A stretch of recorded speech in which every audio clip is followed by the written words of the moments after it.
Atenção, radialistas de todo o Brasil. É hora de noticiar os fatos que ajudam a construir um novo país. Direto dos estúdios da Empresa Brasil de Comunicação em Brasília, vem aí a Voz do Brasil.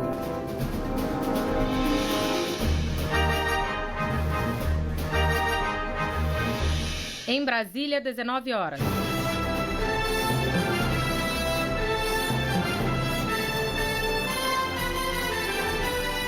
Está no ar a Voz do Brasil.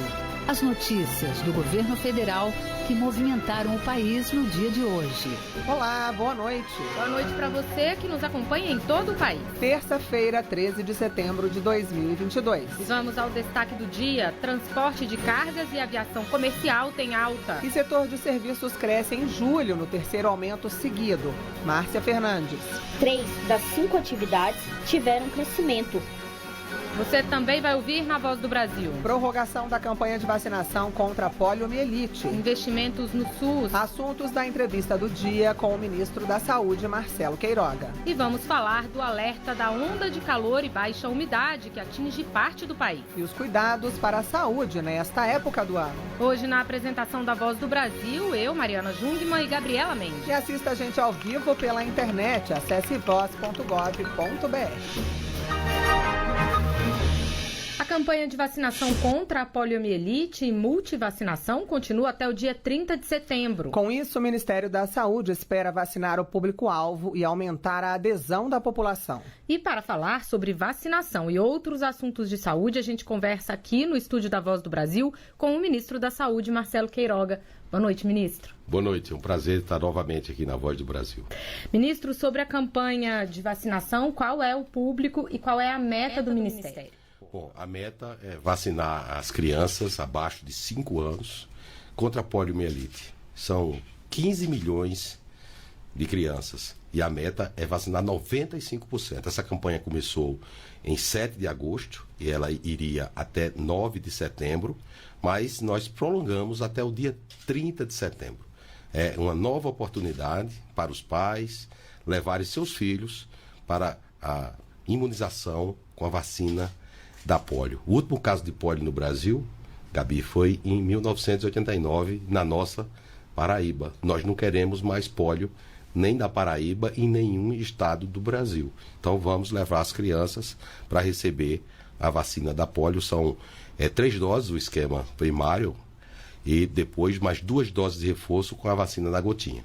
Agora, ministro, vamos falar um pouquinho sobre os casos de varíola dos macacos aqui no Brasil. O Ministério vem monitorando, né, esses casos. Qual é o panorama hoje? Bom, a situação da monkeypox no Brasil, ou varíola dos macacos, nós temos uma estabilização do número de casos com tendência de queda, né? Essa doença é uma doença endêmica na África, República Democrática do Congo e na África Ocidental. A partir de abril, começou-se a verificar alguns casos na Inglaterra, em Portugal, na Espanha e depois aqui na região das Américas, Canadá, Estados Unidos e o Brasil. Nós tomamos todas as providências no início com a instalação de uma sala de situação, estruturamos a nossa rede de laboratórios para o diagnóstico e hoje nós temos uma campanha informando a sociedade a forma adequada de prevenção em relação a monkeypox, que é evitar o contato, né? O contato de pele a pele, mucosa a mucosa e indivíduos que tenham esse tipo de lesão. E o Ministério desenvolveu algum protocolo para os casos mais graves, ministro? Então, a vacina é uma das alternativas, não é uma vacina específica, é uma vacina para a varíola, que era usada naquela região da África. Nós, através do fundo rotatório da OPAS, adquirimos cerca de 50 mil doses dessa vacina. Deve chegar agora na última quinzena do mês de setembro e se destina a um público muito específico, aqueles que lidam direto com os materiais contaminados e alguns grupos de risco especiais. Uma boa notícia é que essa vacina, essas 50 mil doses, podem ser fracionadas, ou seja, podemos expandir o número de indivíduos beneficiados com a vacinação. A outra estratégia é um medicamento antiviral, chamado Tecovirimat. esse medicamento é para uso compassivo, ou seja, são situações onde aqueles indivíduos não têm outras alternativas terapêuticas e o emprego é monitorado em cenários muito controlados para que possamos ter uma resposta observada de perto em relação aos efeitos desse medicamento. Agora, ministro, existe um panorama de que a gente tem uma vacina brasileira para a varíola dos macacos, assim como nós conseguimos desenvolver a da Covid-19? É possível. Já há uma tratativa com um grupo de Minas Gerais, da Universidade Federal de Minas Gerais, que tem um centro muito especializado em vacinação e que posteriormente pode ter uma produção em escala na Fundação Oswaldo Cruz. A expectativa é que se possa ter vacinas a partir do segundo semestre de 2023. Ainda não sabemos se é necessário vacinar em massa contra a monkeypox, até porque o surto na Europa já vem diminuindo bastante, né? Mesmo sem vacinas em larga escala. É uma doença antiga, doença desde 76. Nós tivemos esse número maior de casos agora, está caindo, esperamos que caia. A população tem sido informada e a informação é a melhor forma de se evitar a progressão dessa doença. Agora, ministro, na pandemia de Covid-19, além de promover a vacinação, o Brasil está avançando aí também no desenvolvimento de uma vacina, né? E aí a gente queria saber como é que está aí o desenvolvimento dessa vacina. Bom, durante a pandemia, foi efetivada a transferência de tecnologia, né, da AstraZeneca, a Universidade de Oxford, para a Fundação Oswaldo Cruz, e hoje já é produzida a vacina com insumo farmacêutico ativo nacional.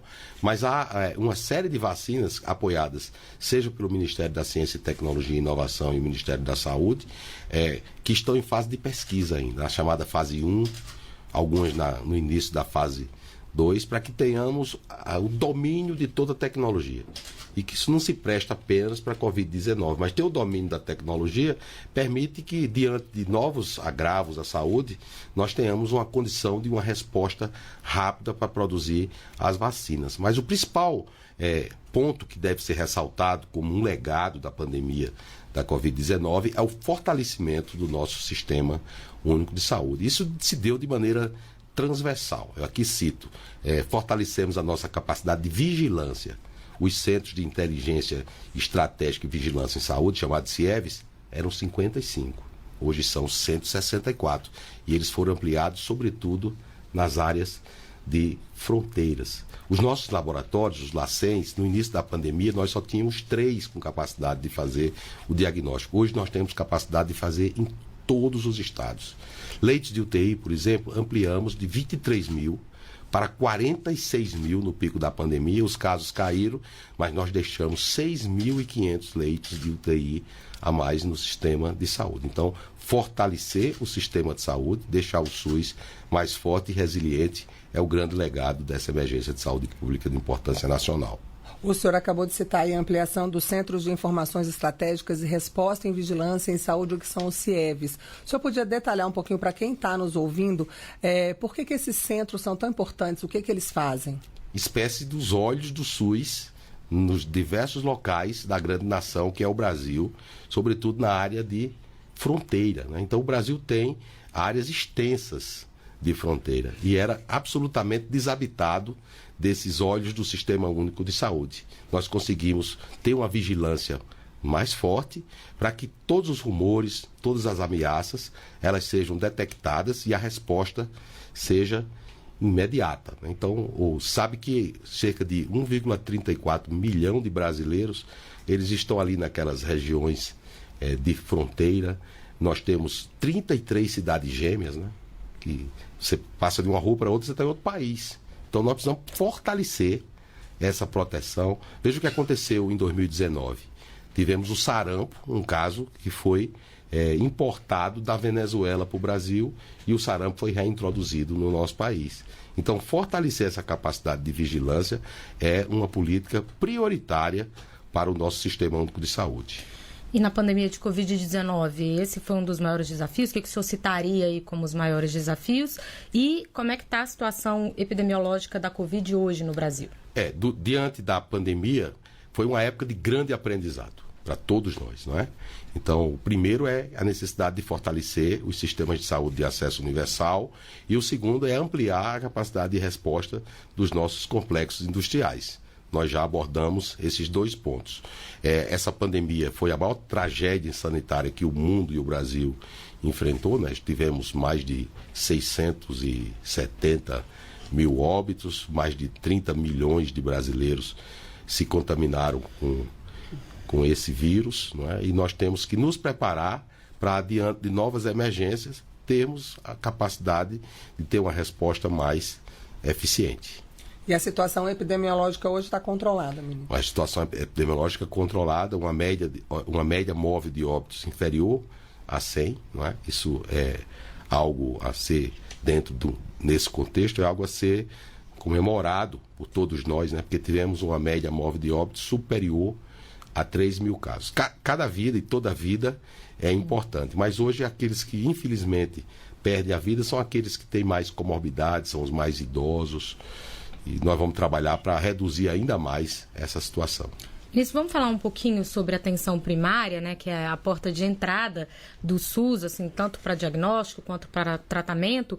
Quanto tem sido investido e qual é a importância, então, desse investimento que tem sido aplicado na atenção primária? Eu sou um médico da atenção especializada, lido com cateterismo do coração.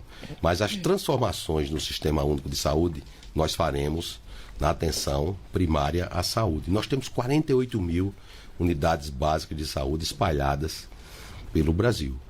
Diversas equipes de saúde da família, agentes comunitários, enfermeiros, médicos, etc., que fez a diferença na pandemia da Covid-19. Em 2018, o orçamento da atenção primária à saúde era cerca de 18 bilhões de reais por ano. Esse ano, o orçamento da atenção primária à saúde vai chegar a 25 bilhões de reais. Então, é uma priorização à atenção primária à saúde. Foi criada a Secretaria de Atenção Primária à Saúde, a SAPS, que reafirma esse compromisso com a atenção primária. O programa Previne Brasil, que é uma iniciativa que foi adotada do Ministério da Saúde, faz com que a eficiência na atenção à saúde, na atenção primária, seja premiada. Então, não é só repassar o recurso. É repassar o recurso e repassar mais recursos. A saúde na atenção primária seja premiada. Então, não é só repassar o recurso. É repassar o recurso e repassar mais recursos quando se entrega melhoria no atendimento à população.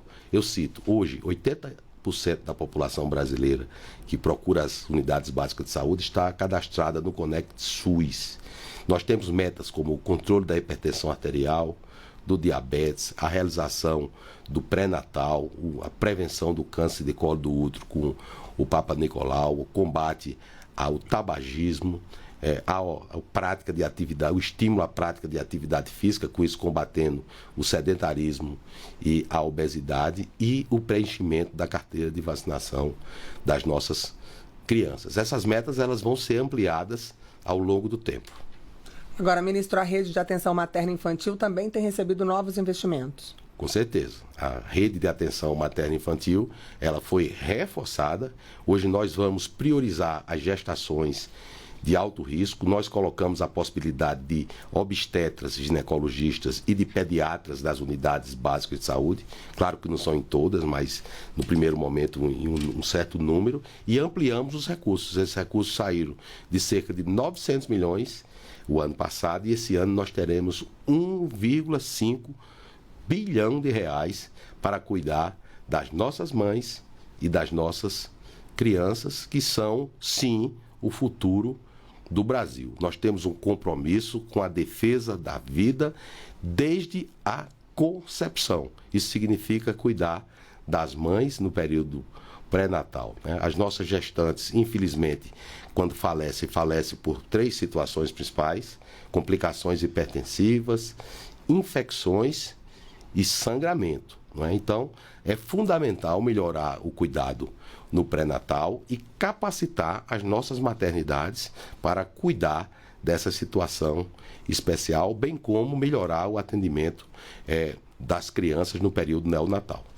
Agora, dentro desse contexto aí de aumentar a atenção primária, a rede materno-infantil, é preciso levar mais médicos para as regiões mais vulneráveis, mais necessitadas. Como é que está essa meta aí do Ministério? Bom, sempre é um objetivo levar médicos para todas as regiões do país, sobretudo as áreas remotas, né? Para tanto, o programa Médicos pelo Brasil, ele amplia e melhora o programa anterior, que tinha como principal premissa a importação de agentes de saúde de um determinado país, e esses agentes de saúde nós não tínhamos a certeza sequer que eles eram médicos, e isso foi substituído por um programa chamado Médicos pelo Brasil. Só médicos que têm registro no Conselho Regional de Medicina. Esses médicos são selecionados por uma agência chamada ADAPS, Agência de Desenvolvimento da Atenção Primária à Saúde.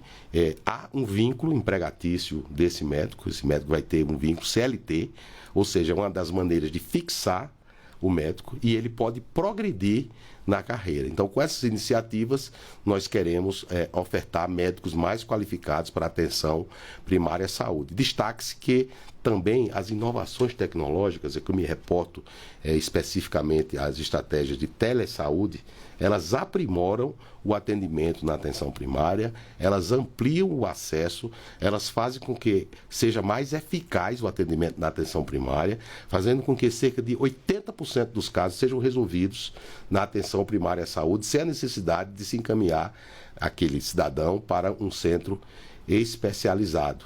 Então, quando nós tivermos toda essa rede de atenção primária funcionando de uma maneira muito organizada, nós vamos sim fazer uma diferença na assistência à saúde no nosso país. A gente já tem uma previsão para conseguir ver esse futuro aí, ministro? Bom, esse futuro já acontece, né? Mas a gente tem que ir construindo juntos. Esse ano, no dia 19, vamos completar mais um aniversário do Sistema Único de Saúde, né? 34 anos. E o SUS, ao longo do tempo, ele foi se fortalecendo e ele foi angariando a confiança da população brasileira, né? Sempre há críticas e sempre há espaço para melhorar. As pessoas criticavam, a UPA está lotada, o hospital não tem vaga na UTI, tem fila para cirurgia. Vejam que as críticas, elas são sempre vinculadas à atenção especializada à saúde. Claro que precisa melhorar, mas se nós melhorarmos a atenção primária, nós vamos tirar um pouco da pressão em cima da atenção especializada à saúde. Então é uma obra que se constrói a cada dia. O SUS é como uma boa música. A boa música nós conhecemos nas primeiras notas. O SUS são apenas 3 letras, uma sinfonia de benefício para a população do nosso Brasil. Bem, nós conversamos então com o ministro Marcelo Queiroga, ministro da Saúde. Obrigada pela sua entrevista aqui à Voz do Brasil. Obrigado. Serviços continuam em alta no país. Em julho foi registrada a 3ª alta consecutiva, com destaque para os serviços prestados pelo setor de transportes. No acumulado do ano, o crescimento foi de 8,5% frente ao mesmo período do ano passado. Os dados foram divulgados hoje pelo IBGE. O volume de serviços prestados no país cresceu 1,1% de junho para julho deste ano, segundo o IBGE, Instituto Brasileiro de Geografia e Estatística. É a 3ª alta consecutiva do indicador, que hoje está em 8,9% acima do patamar de fevereiro de 2020, quando a pandemia de Covid-19 chegou ao Brasil. 3 das 5 atividades tiveram crescimento, com destaque para o setor de transportes, que avançou 2,3%, como ressaltou Rodrigo Logo, gerente de pesquisa mensal de serviços do IBGE. Os crescimentos mais expressivos ocorreram em concessionárias de rodovias, gestão de portos e terminais, transporte aéreo de passageiros, em função do mês de julho ter férias escolares, e também o transporte de cargas avançando no mês de julho. De janeiro a julho deste ano, o setor de transporte aéreo teve alta de 46,6% em relação aos 7 primeiros meses de 2021. E o passageiro já consegue notar a mudança nos aeroportos. A quantidade de pessoas viajando aumentou bastante, principalmente nesse final de ano, tanto é que os guichês estão bastante lotados. Dá um pouco mais essa confiança a gente, né? A vacina, essas coisas todas, né? Tá mais tranquilo. As atividades turísticas como um todo, incluindo hotéis e restaurantes, tiveram aumento de 1,5% em julho, em relação ao mês anterior. No acumulado do ano, o aumento foi de quase 42%.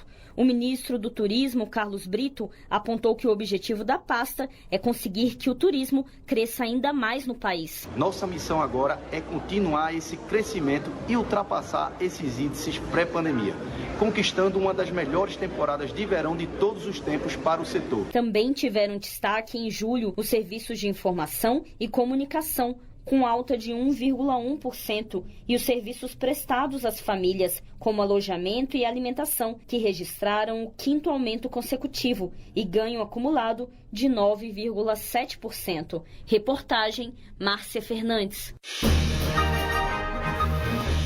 Qual foi a importância da diplomacia brasileira nesses 200 anos de independência do Brasil? A resposta está em uma exposição no Palácio do Itamaraty, em Brasília, que retrata as relações internacionais do país desde o período colonial.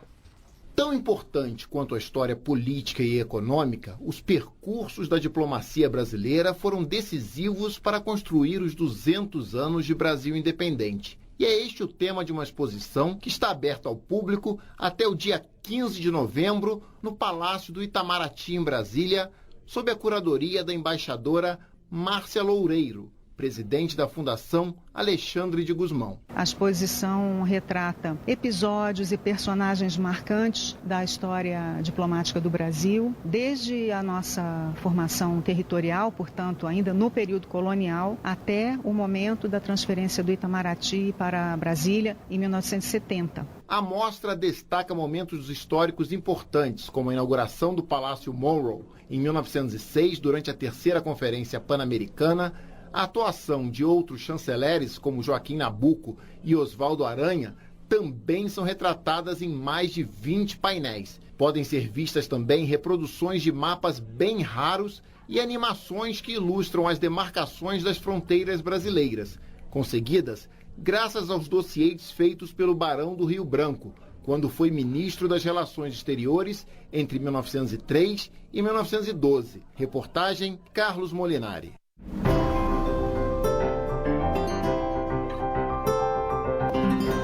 A semana começou com muito calor em boa parte do país. Mais de 50 cidades brasileiras registraram as maiores temperaturas do ano. Por isso, o Instituto Nacional de Meteorologia divulgou um alerta de onda de calor para vários estados. É preciso ficar atento e se cuidar, principalmente com a baixa umidade.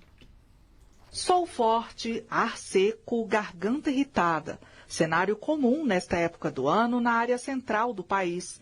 Em muitos locais, a temperatura está beirando os 40 graus e a umidade relativa do ar tem ficado abaixo de 12%.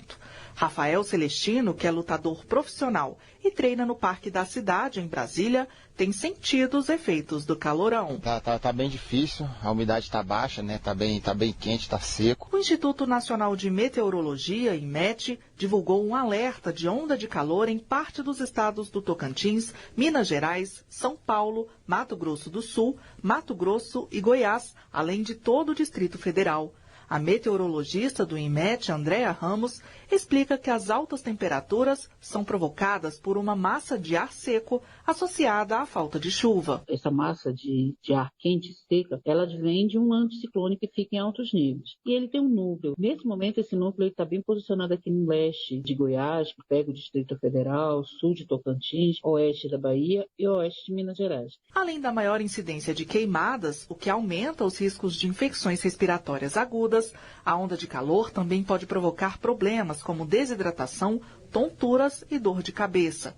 Por isso, a Defesa Civil recomenda: beba bastante água, mesmo se estiver sem sede, evite atividades físicas ao ar livre e exposição ao sol, das 10 da manhã às 5 da tarde, evite banhos com água quente e use bacias de água ou uma toalha úmida perto da cama. A publicitária Ing Mendes, também de Brasília, diz que toma uma série de cuidados nesse período.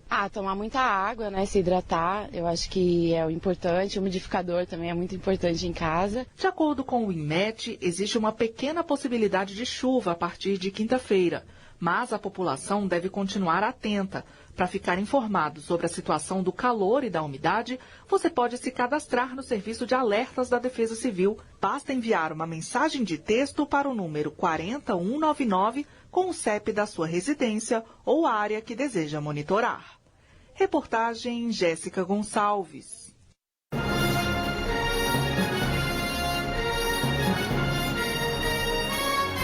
essas foram as notícias do Governo Federal. Uma realização da Secretaria Especial de Comunicação Social do Ministério das Comunicações. Com produção da Empresa Brasil de Comunicação. Fique agora com as notícias do Poder Judiciário e do Congresso Nacional. Boa noite. Boa noite para você e até amanhã.